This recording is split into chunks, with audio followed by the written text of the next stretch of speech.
Hello दोस्तों, आज का ये जो वीडियो है ये सेकंड पार्ट है विलियम वर्ड्सवर्थ की द प्रिलूड का।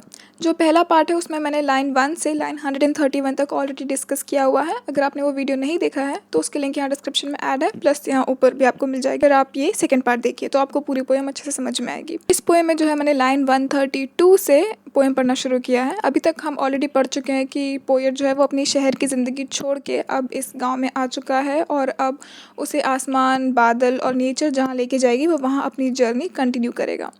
तो लाइन 132 से हम आगे बढ़ते हैं। And now it would content me to yield up those lofty hopes a while for present gifts. अब क्या है कि जो मुझे क्या खुशी देगा कि मैंने जो उम्मीदें अभी तक लगा के रखी थी, जो होप्स मैंने अभी तक लगा के रखी थी, उन्हें मैं आगे बढ़ाऊँ। For present gifts of humble industry but oh dear friend. किस चीज़ के लिए मैं लगाऊं कि अभी के ये जो गिफ्ट है, इंडस्ट्री यानी मेहनत करना, कि हम्बल जो कि ज़मीन से जुड़ा हुआ है, झुका हुआ इंसान है, जिसे घमंड नहीं है, तो मैं वैसी हम्बल इंडस्ट्री, वैसी ही मैं मेहनत करूँगा। बट ओ डियर फ्रेंड, अब क्या है कि वो आगे बता रहे हैं, जैसे कि आपको पता है कि ये जो पोएम इन्होंने लिखी थी, इन्होंने अपने दोस्त को लिखी थी, कॉलरिज को, क्योंकि वो चाहते थे कि ये पोएम पब्लिश करने से पहले उन्हें कॉलरिज से थोड़ा फीडबैक मिलता रहे, जो भी कुछ। इसीलिए अब वो उन्हें बता रहे हैं कि ओ डियर फ्रेंड। अब वो क्या बता रहे हैं? The poet, gentle creature as he is, hath like the lover his unruly times। तो वो बता रहे हैं कि जो पोएट है वो एक बहुत ही जेंटल क्रीचर है और वो एक लवर की तरह है।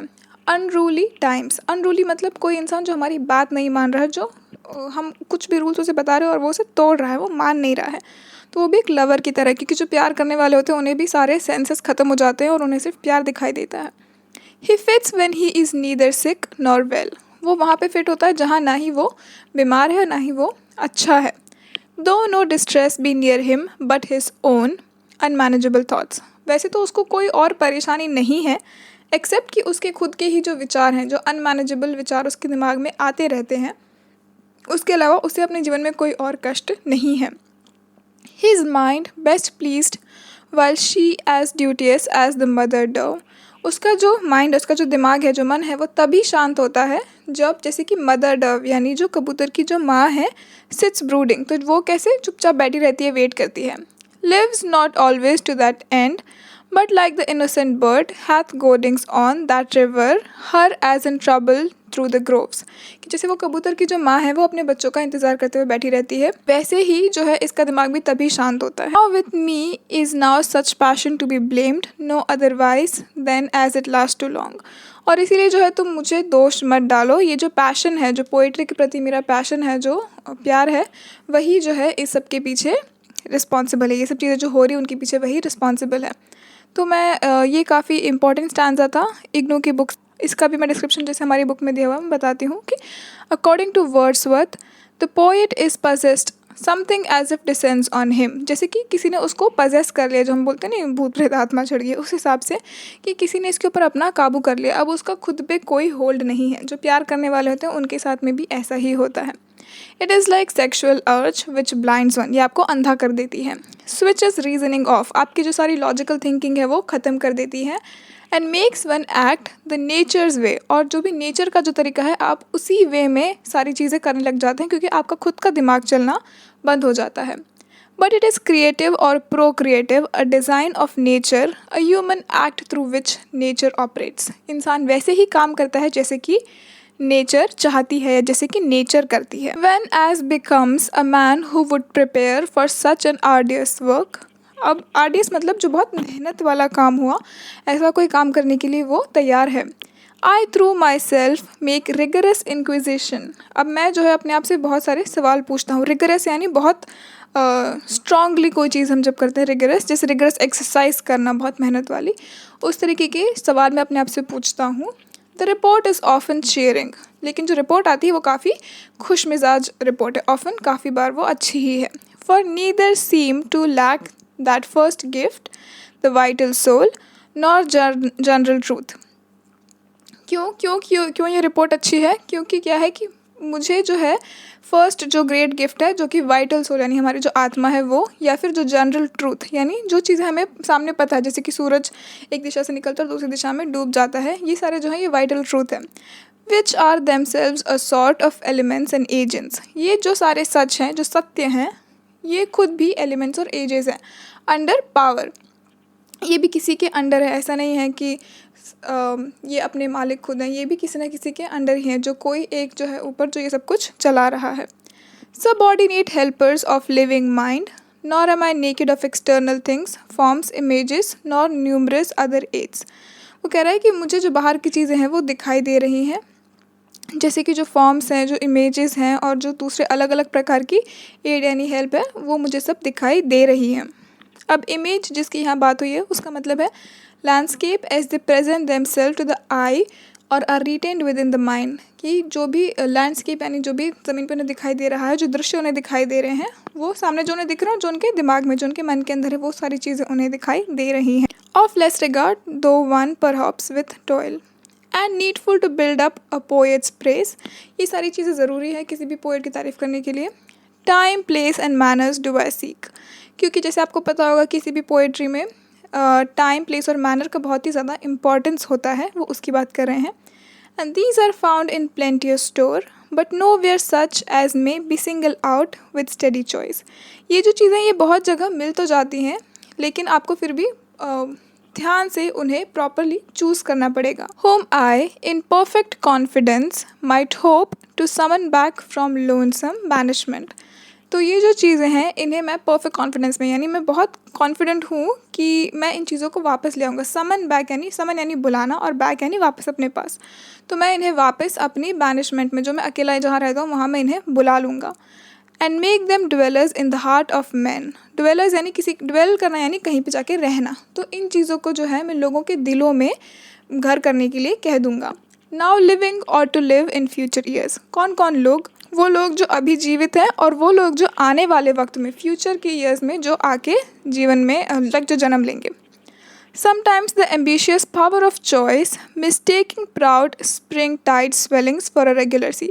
अब कभी कभी क्या होता है कि हम बहुत ज़्यादा एम्बिशियस हो जाते हैं और हमारी जो पावर ऑफ चॉइस यानी हमें चूज़ करने की जो क्षमता भगवान ने दी है, mistaking proud spring tide swellings for a regular sea, तो हमें लगने लगता है, हमें घमंड आ जाता है कि हाँ मेरे पास तो बहुत पावर है कि मैं चूज़ कर सकती हूँ, मुझे ये करना है कि वो करना है। Will settle on some British theme some old romantic tale by Milton left unsung. अब यहाँ मिल्टन की जो अनसंग सॉन्ग की बात की गई है वो ये है कि मिल्टन, उसको एक पोएम लिखनी थी जो कि नाइट्स जो होते हैं, वो बैटल में जो नाइट्स होते हैं उनके टूर्नामेंट के बारे में उसको एक पोएम लिखनी थी। पैराडाइज लॉस्ट में उसका एक स्टैंजा था, लेकिन वो उन्होंने कभी लिखा नहीं, उसको उन्होंने आधा लिखा छोड़ दिया और उसे कभी ख़त्म नहीं किया। तो जो वर्ड्सवर्थ है उन्होंने काफ़ी बार कोशिश की थी कि वो उस स्टैंजा को, या जो पोएम जो है मिल्टन लिखना चाहते थे, वो उन्होंने ख़त्म नहीं की। तो वर्ड्सवर्थ हमेशा चाहते थे कि वो उसे ख़त्म करे। वो काफ़ी बार लिखने बैठे भी थे लेकिन कभी वो कर नहीं पाए। तो जो अनसंग सॉन्ग है यहाँ उसकी बात चल रही है। More often turning to some gentle place within the groves of chivalry. वो कह रहे हैं कि ज़्यादातर तो यही होता है कि मैं किसी शांत जगह ढूंढने के लिए मैं निकल जाता हूँ। आई पाइप टू शेफर्ड्स वेन्स और सीटेड हार्प इन हैंड। मैं जो है पाइप यानी जो हुक्का जो पीते हैं उसकी बात चल रही है कि वो मैं हाथ में लेके बैठा रहता हूँ, seated harp in hand. Amid reposing knights by river side. Amid यानी बीच में होना, किसी के बीच में होना। रिपोजिंग यानी आराम करना। तो जो नाइट्स, जो क्षत्रिय लोग हैं, वो क्षत्रिय उन्हीं की बात चल रही है जिनकी पोएम जो है मिल्टन कभी ख़त्म नहीं कर पाए। तो क्योंकि वर्ड्सवर्थ जो थे उसे ख़त्म करना चाहते थे, इसीलिए उन्होंने बोला कि उन्हीं नाइट्स के बीच में, जो आराम करते हुए नाइट्स हैं, उनके बीच में मैं कहीं रिवर साइड, नदी के पास में मैं बैठा रहता हूँ। और फाउंटेन या नदी या फाउंटेन के पास में हम बैठे रहते हैं। Listen to the grave reports of dire enchantments faced and overcome. मैं वो रिपोर्ट्स को, मैं उस न्यूज़ को सुनता हूँ। एन्चांटमेंट यानी जादू, जादू ही कोई चीज़ हुई वैसा। तो कैसे ऐसी बुरी बुरी चीज़ों को इन लोगों ने फेस किया और उसको ओवरकम किया, यानी जीत गए, उसे जीत के बाहर निकल आए। By the strong mind and tales of war like feats. अब वो किसकी कहानियाँ सुना रहे हैं? वो जो वॉर जैसी चीज़ें जो हुई है उनकी कहानियाँ वो सुन रहे हैं। Where spear encountered spear and sword with sword. Spear यानी जो भाला होता है, तो हर एक भाले के अगेंस्ट दूसरा भाला है और हर स्वॉर्ड यानी तलवार के अगेंस्ट दूसरी तलवार है। Fought as if conscious of the blazonry. वो ऐसे झगड़े जैसे कि वो ब्लेजनरी को लेके बहुत कॉन्शियस है। ब्लेजनरी का मतलब हमारी इग्नू की बुक में दिया हुआ है, it's the art of describing और पेंटिंग हेराल्डिक डिवाइसेस और आर्मोरियल बेयरिंग, यानी युद्ध के वक्त जो सामान जो डिवाइसेस वो यूज़ करते थे जैसे कि भाला। That the shield bore so glorious was the strive when inspiration for a song that, तो जैसे कि भाले जो कि हमारे स्पीयर्स हुए, स्वर्ड्स हुई और शील्ड जो हुई, ये सब आर्मोरियल चीज़ों के एग्जाम्पल हुए जो युद्ध में हम यूज़ करते हैं। Whence inspiration for a song that winds, ये जो चीज़ें हैं ये मुझे इंस्पिरेशन देती हैं गाने के लिए। Through ever changing scenes of votive quest wrong to redress harmonium tribute paid. Votive का मतलब क्या हुआ कि ऐसी कोई चीज़ करना जो कि मैंने कोई वादा किया था किसी को पहले, उस वादे को पूरा करने के लिए मैं कोई चीज़ करूँगी, तो वो हुआ votive. Wrongs to redress harmonious tribute paid, तो रॉन्ग्स टू रिड्रेस का मतलब यानी कोई भी जो गलत चीज़ हुई थी उसे हम ठीक कर देंगे। हारमोनियस ट्रिब्यूट, हमने ट्रिब्यूट, उनको किसी को भी हम ट्रिब्यूट पे करते हैं, वो ट्रिब्यूट पे किया। To patient courage and unblemished truth, जो ट्रिब्यूट हमने पे किया किसको किया, जो करेज है, करेज और अनब्लेमिश ट्रूथ जो सच और करेज है उसे हमने ट्रिब्यूट पे किया। टू फर्म डिवोशन, और किन किन चीज़ों को किया, डिवोशन, ज़ील एंड अनक्वेंचेबल, जो बहुत ज़ील यानी हम बहुत मन लगा के जब कोई चीज़ करते हैं, बहुत ज़ील से करते हैं, उसकी वो बात कर रहे हैं। And Christian meekness hallowing faithful loves, और जो क्रिश्चियन मीकनेस है उसको हमने ट्रिब्यूट दिया। Sometimes more sternly moved I would relate how vanquished Mithridates northward passed. अब ये जिसकी बात हो रही है, अगर मेरा प्रोनाउंसिएशन गलत है तो please don't mind, but Mithridate is the word. तो इसका असल में जब आप लाइक गूगल पे अगर मीनिंग देखेंगे, आज के वक्त में हम जिसकी बात करें वो एक मेडिसिन है जो कि किसी भी जहर या बीमारी को ठीक कर सकती है, उसकी बात चल रही है। लेकिन वर्ड्सवर्थ ने जब इसको यूज़ किया था तो जो मिथ्रिडेट थे ये राजा थे, किंग ऑफ पॉन्टस, जिन्हें कि पॉम्पे के जो राजा थे उन्होंने हरा दिया था। और फिर ये जो राजा था मिथ्रिडेट, इसकी मृत्यु हो गई थी 2 साल बाद। तो ऐसा ट्रेडिशन, ऐसा माना जाता है कि स्वीडन से एक राजा आया जिसने कि जो कि इसका ही डिसेंडेंट था, और उसने ये डिसाइड किया था कि मैं बदला लूँगा, चाहे जो हो जाए, मैं राजा जो मिथ्रिडेट है उसके लिए मैं बदला लूँगा और उसको जिसने मारा है उसे मैं ख़त्म कर दूँगा। यहाँ पे उसकी बात चल रही है। And hidden in the cloud of years became Odin, the father of race by whom perished the Roman Empire, how the friends and followers of Sirotirus out of Spain flying found shelter in fortunate isles। अब यहाँ बहुत सारी चीज़ें वो बता रहे हैं कि ये हुआ ये हुआ, बहुत सारे लोगों के नाम लिए गए हैं, तो कंफ्यूज मत होइए। अब जो मिथ्रिडेट की कहानी हमें समझ में आई कि उसे पॉम्पे के राजा ने हरा दिया था, और फिर अब दूसरी बात जो चल रही है दूसरे राजा की, उसकी कहानी भी हम देख लेते हैं कि एक रोमन राजा जो था वो भी मिथ्रिडेट का ही साथ वाला आदमी था। लाइक ये लोग अलाइज थे, एक दूसरे की मदद करते थे। तो जब मिथ्रिडेट की डेथ हुई तो ये जो इसका जो दोस्त था उसने क्या किया कि सोचा कि मैं स्पेन के ऊपर जाके कब्ज़ा करूँगा, तो उसने अपनी टीम बनाई और स्पेन के ऊपर कब्ज़ा किया। तो स्पेन तो उसको मिल गया, लेकिन उसके बाद उसने सोचा कि मैं रोम पे भी कब्ज़ा करूँगा, लेकिन रोम उसे कभी मिल नहीं पाया। फिर 72 BC में उसकी डेथ हो गई। उसके बाद ऐसा माना जाता है कि उसके जो फॉलोवर्स थे वो कैनरी आइलैंड में आए और वहाँ उन्होंने अपनी ही एक रेस यानी लाइक उनकी जो जात है वो शुरू की, और फिर वो लोग वापस स्पेन में आ गए थे by the end of 15th century. 15वीं सेंचुरी के एंड तक वो लोग वहाँ पे आ चुके थे।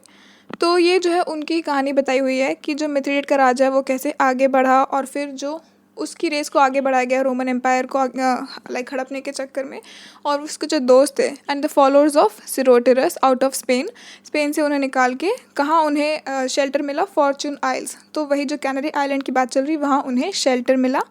And left their usages their arts and laws, तो वहाँ भागने के लिए, अपनी जान बचाने के लिए जब वो उस आइलैंड पे भागे तो उन्होंने अपनी सारी आर्ट और लॉ यानी जो भी चीज़ें थी वो सब अपने पुराने शहर में छोड़ दी। To disappear by a slow gradual death, फिर धीरे धीरे उनकी मृत्यु भी होने लगी क्योंकि वो भाग रहे थे सब यहाँ से वहाँ।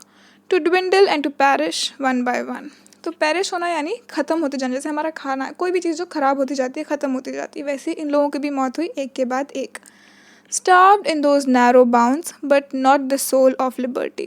Starved यानी भूख से तड़प तड़प के ये लोग मरे, और इनकी जो आत्मा है उसे भी मुक्ति मिली।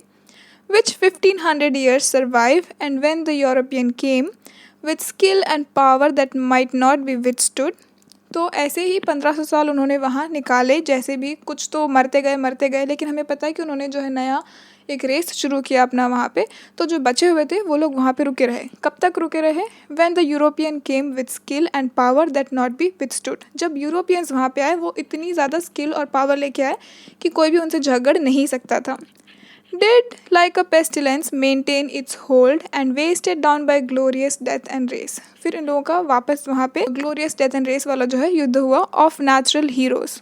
अब ये जो नेचुरल हीरो की बात चल रही है वही जो रोमन हीरो जिसकी मैं बात कर रही थी कि उन लोगों ने अपनी रेस को आगे बढ़ाई है उन्हीं की बात कर रहे हैं। तो एग्जैक्टली नेचुरल हीरोज जो है वो उन्हीं की बात चल रही है।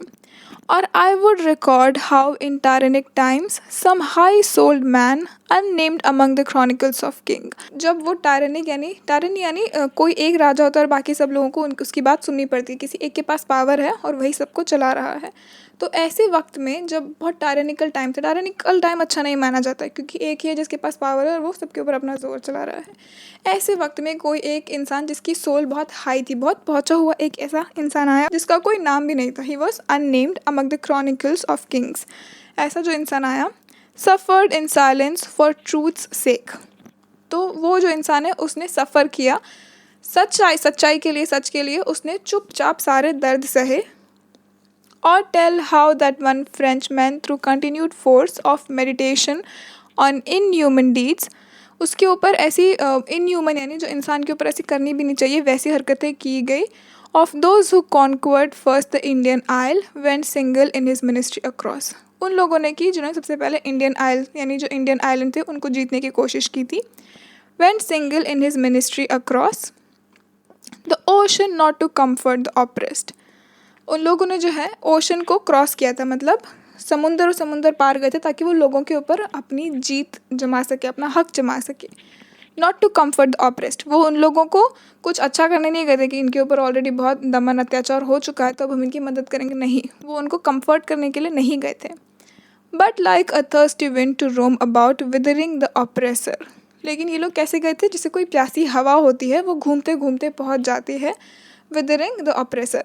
ऑप्रेसर यानी एक तो जो ऑप्रेस हो रहा है जिसके ऊपर अत्याचार हुआ है और दूसरा जो कर रहा है, तो ऑप्रेसर वो जो अत्याचार कर रहा है। तो विदरिंग ऑप्रेसर का क्या मतलब हुआ, जो एक फ्रेंच आदमी था जो कि फ्लोरिडा में गया था बदला लेने के लिए। मैसेकर ऑफ फ्रेंच, जो स्पेन में जो लोग थे जो फ्रेंच लोगों को मारा करते थे, तो ये आदमी जो था 1568 में ये गया वहाँ उन लोगों से बदला लेने के लिए, जिन उसके लोगों को मारा गया था उसके लिए।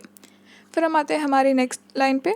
How Gustav sought help at his need in Dalecarlia's mines. अब डेलिकार्लिया जो है एक गुस्टाव वासा करके एक आदमी था जो कि स्वीडिश नेशनल था, स्वीडन में रहने वाला था। इसने क्या किया था कि सारे जो पीजेंट्स, जो फार्मर्स है, जो काम करने वाले हैं, उस सब लोगों का सपोर्ट लिया, सबको इकट्ठा किया। डेलिकार्लिया करके एक जगह थी वहाँ पे, और उसकी जो कंट्री है उसके ऊपर उस वक्त डैनिश लोगों का राज्य था। तो उसने अपने सारे इन साथियों को इकट्ठा करके उन डैनिश लोगों को भगा दिया, तो उसने अपनी कंट्री को आज़ाद कराया। तो ये गुस्टाव की बात कर रहे हैं। How Wallace fought for Scotland. तो विलियम वॉलेस ये भी एक स्कॉटिश नेशनल हीरो था। इसको ये भी लाइक जैसे हमारे यहाँ पे जो लोग थे जिन्होंने हमें आज़ादी दिलाई थी, वैसे ही ये जो विलियम वॉलेस है ये स्कॉटलैंड का आदमी था। इसको बाद में जो है एडवर्ड जो राजा था उसने पकड़ा और एग्जीक्यूट करवाया, यानी मरवा दिया उसको। अब क्योंकि विलियम वर्ड्सवर्थ जो थे वो भी स्कॉटलैंड में, वो लोग काफ़ी ट्रैवल किया करते थे, राइट, फ्रांस में भी ये गए हुए हैं। तो जब वो स्कॉटलैंड गए थे तो उन्हें अपने टूर के वक्त दौरान पता चला कि ऐसी भी चीज़ें हुई है जो उनके दिल को छू गई थी कि ऐसा भी कुछ हुआ। तो इसीलिए उन्होंने उसका रेफरेंस अपनी पोएम में दिया हुआ है। Left the name of Wallace to be found like wild flower. तो वॉलेस का जो नाम है वो भी सब जगह वैसे ही मिलता है जैसे कि वाइल्ड फ्लावर, कोई जंगली फूल कहीं पे भी खिल जाता है, उसी तरीके से विलियम वॉलेस का नाम भी हर जगह आपको मिल जाएगा। All over his dear country, जैसे पूरी कंट्री में उसका भी नाम आपको वैसे ही मिल जाएगा जैसे जंगली फूल खिलते हैं। Left the deeds of Wallace like a family of ghost. Wallace ने जो जो उनके लिए किया वो वैसा है जैसे कि भूतों की कोई फैमिली है। To people the steep rocks and river banks, her natural sanctuaries with local soul. लोगों के लिए कैसा है जैसे कि स्टीप रॉक्स या रिवर बैंक, नदी के किनारे, रिवर बैंक नदी के किनारे जो भी नेचुरल सेंचुरीज होती हैं जहाँ पे लोग घूमते हैं, of independence and stern liberty. नदी के आसपास आप कितने आराम से बेखौफ होकर घूमते हैं, वैसे वो लोग वहाँ घूम रहे हैं।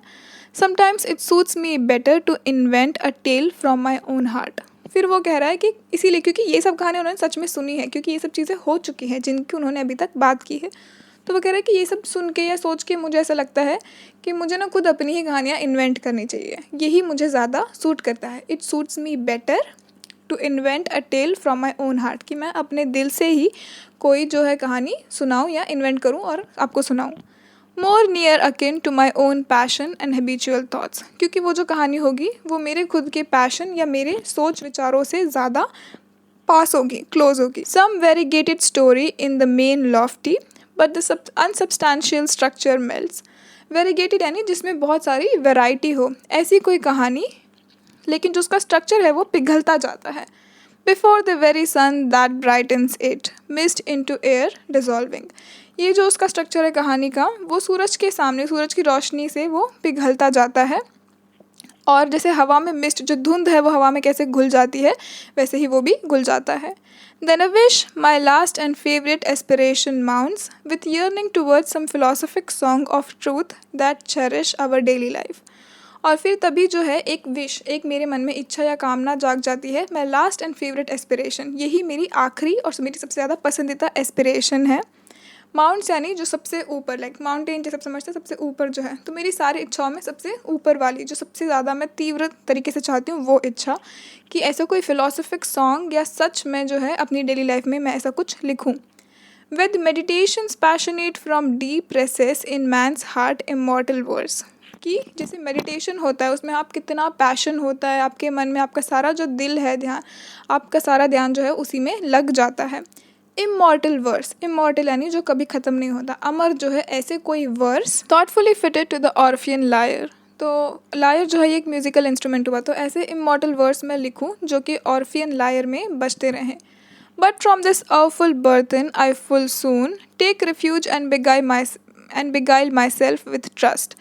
तो मैं चाहता हूँ कि मैं भी ऐसे वर्सेस लिखूँ, लेकिन तभी क्या है कि ये जो बर्डन मेरे ऊपर है वो वापस मेरे ऊपर कब्जा करने लगता है. टू टेक रिफ्यूज यानी कि उससे छुटकारा पाने के लिए, एंड बिगाइल माई सेल्फ यानी खुद को बेवकूफ़ बनाने एक तरीके से कि मैं उससे दूर रहूँ. Myself with trust that mellow years will bring a riper mind and clearer insight. तो क्योंकि आप जानते हैं कि जो वर्ड्सवर्थ है वो बहुत ही बड़ा एक एपिक, एक काव्य लिखना चाहते थे, लेकिन यही उनकी सबसे गहरी, मन की सबसे गहरी इच्छा थी, और इसीलिए जो द प्रिलूड है ये उसकी ही शुरुआत. लेकिन फिर वो क्या सोचते हैं अपने मन में, अपने आप को पिगाइल करते हुए ये कहते हैं कि हो सकता है कि इस वक्त तो जो है मेरा दिमाग उतना सही नहीं है क्योंकि अभी मैं यंग हूँ, लेकिन जैसे जैसे उम्र के साथ मैं और समझदार और बुद्धिमान होता जाऊँगा तो मुझे एक क्लियर इंसाइट मिलेगा, मुझे समझ में आएगा कि मुझे क्या करना है. Thus my days are passed in contradiction. और इसीलिए जो मेरे दिन हैं ये इसी कॉन्ट्राडिक्शन में, यही दुविधा में निकल जाते हैं. With no skill to part, vague longing, happily bred by want of power. क्योंकि जो मेरे अंदर जो स्किल्स हैं उसे भी मैं कम ज़्यादा कुछ नहीं कर सकता. वेग लॉन्गिंग, वेग यानी जो कंफर्म नहीं है, जो थोड़ा डाउटफुल है, लेकिन इच्छा है. लॉन्गिंग यानी इच्छा, तो ऐसी इच्छा जो कि कंफर्म नहीं है. Happily bred by want of power. Happily यानी जैसे कोई भी चीज़ हम हैप-हज़ार्ड वे में करते हैं जो कि केयरलेसली आपने की है, जो किसी को नुकसान पहुंचा सकती है, तो वो मेरी इच्छा जो कि पावर चाहती है. From paramount impulse not to be withstood, a timorous capacity from prudence. Timorous यानी जो थोड़ा शाय है, ऐसी वो कैपेसिटी की बात कर रहे हैं. फ्रॉम सर्कमस्पेक्शन इन्फिनाइट डिले, बहुत ही ज़्यादा डिले होता जा रहा है. Humility and modest awe. Humility यानी जो धरती से जुड़े हुए हैं वो, और मॉडेस्ट वही, ह्यूमिलिटी मॉडेस्ट ऑलमोस्ट सेम चीज़ें हुई. देमसेल्व्स बिट्रे मी, ये भी जो है मुझे धोखा दे देते हैं, जो मॉडेस्ट ऑ है वो भी मुझे धोखा दे देती है. Serving often for a cloak to a more subtle selfishness. और ये जो चीज़ें हैं ये असल में किस चीज़ पे आ जाती है, एक सेल्फिशनेस. सटल यानी जो एकदम सामने दिख नहीं रही है लेकिन मौजूद है. सटल, एक सटल सेल्फिशनेस का. क्लोक यानी एक रोप समझ लीजिए जो अपने ऊपर पहन के वो आ रहे हैं. ये चीज़ें मिलके असल में उनको सेल्फिश बना रही हैं. That now locks every function up in blank reserve. अब जिस ब्लैंक रिजर्व की वो बात करें, असल में ये ब्लैंक वर्सेस हैं जो उस वक्त पोएम में बहुत ज़्यादा यूज़ किया जाता था. तो ब्लैंक रिजर्व की बात चल रही, तो वो कह रहे हैं कि कुछ भी काम जो मैं करना चाहता हूँ, क्योंकि आप समझ रहे हैं कि वो लिखना तो चाहते हैं बहुत बड़ा काव्य, बट उन्हें लगता है कि अभी वो उसके लिए रेडी नहीं है. और यही दुविधा उनके मन में क्या है कि चलती रहती कि लिखूँ कि नहीं लिखूँ, शुरू करूँ कि नहीं करूँ, ख़त्म करूँ, क्या करूँ, उन्हें समझ नहीं आ रहा है, वो बहुत कंफ्यूज है. और इसीलिए ब्लैंक रिजर्व यानी कि उनकी जो करना है वो कुछ भी नहीं हो रहा है, ना तो ये हो रहा है ना तो वो हो रहा है, कुछ भी नहीं कर पा रहे हैं वो. तो कितना फ्रस्ट्रेटिंग होगा उनके लिए. Now dupes me trusting to an anxious eye. इनकी जो आँखें हैं वो बहुत एंग्शियस होती जा रही हैं. That with intrusive restlessness beat of simplicity and self-presented truth. कि अब जो है सेल्फ प्रेजेंटेड यानी जो सच है वो खुद ही सामने बाहर निकल कर आएगा। Better far than this to stray about voluptuously through fields and rural walks. अब वो क्या कह रहे हैं कि उनको तभी एक आइडिया आया कि इससे तो अच्छा है कि मैं जो है फील्ड्स या रूरल वॉक्स, जो खेत खलिहानों में मैं थोड़ा चल ही लूँ। And ask no record of the hours, और मैं वक्त किसी को ना पूछूँ। No record of the hours यानी मैं किसी को वक्त ना पूछूँ। Resigned to vacant musing unreproved neglect of all the things. Vacant यानी खाली खाली, म्यूजिंग्स यानी इधर उधर जो उनका घूमना फिरना चल रहा है वो, तो ऐसे खाली खाली मैं घूमता फिरता रहूँ और निगलेक्ट करूँ, बाकी जो भी चीज़ें हैं उन सबको मैं निगलेक्ट करूँ। एंड डेलिबरेट हॉलीडे, जानबूझ के मैं एक छुट्टी पे चला जाऊँ। Far better never to have heard the name of zeal and just ambition. तो वो कह रहे हैं कि इससे तो अच्छा ये होता है कि मैंने कभी सुना ही नहीं होता ज़ील और एम्बिशन का नाम। यानी कि जो एक एम्बिशन किसी के मन में इच्छा हो जाती है कि हाँ मुझे ये अचीव करना है, तो वो कह रहे हैं कि इससे ये सारे मुझे जो परेशानियाँ भी हो रही, इससे अच्छा तो ये होता कि मैंने कभी ज़ील और एम्बिशन का नाम ही नहीं सुना होता। Then to live baffled and plagued by a mind that every hour turns recreant to her task।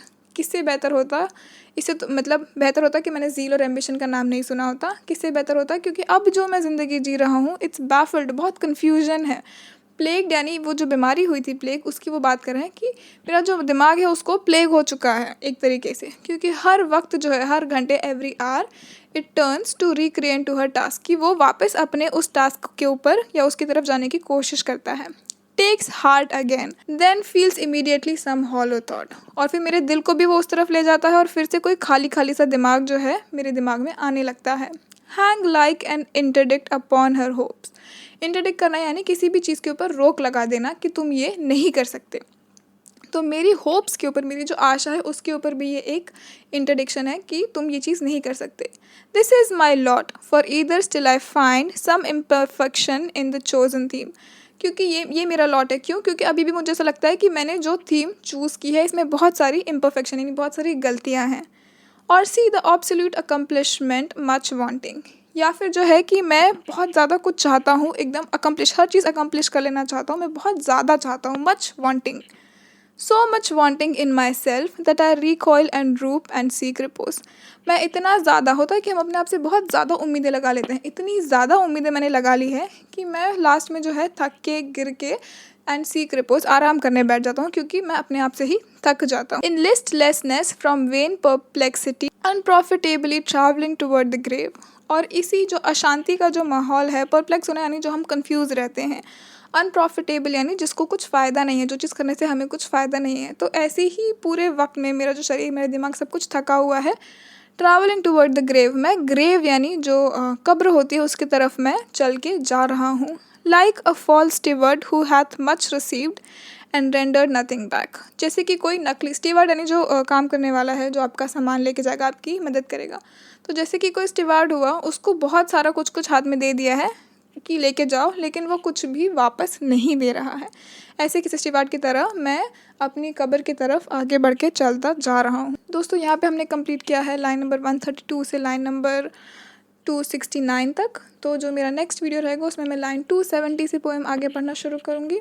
जैसे कि मैं पहले भी कह चुकी हूँ कि ये पोएम जो ऑलमोस्ट 600 लाइन की है, हम एक वीडियो में कवर नहीं कर सकते, तो मैं आधे आधे घंटे के जो है अलग अलग वीडियोस बना रही हूँ। आई होप आपको अभी तक जो वीडियो है, जो पोएम है, समझ में आ रही है, आपको मज़ा आ रहा है। अगर आपको अच्छा लग रहा है तो प्लीज़ मेरे चैनल को सब्सक्राइब कीजिए और मुझे कमेंट सेक्शन में ज़रूर बताइए, ताकि मुझे मोटिवेशन मिलता रहे आगे और वीडियोज़ बनाने के। एज यूजुअल सारे जो नोट्स हैं उनकी लिंक्स यहाँ डिस्क्रिप्शन में है, आप वहाँ से चेक कर सकते हैं।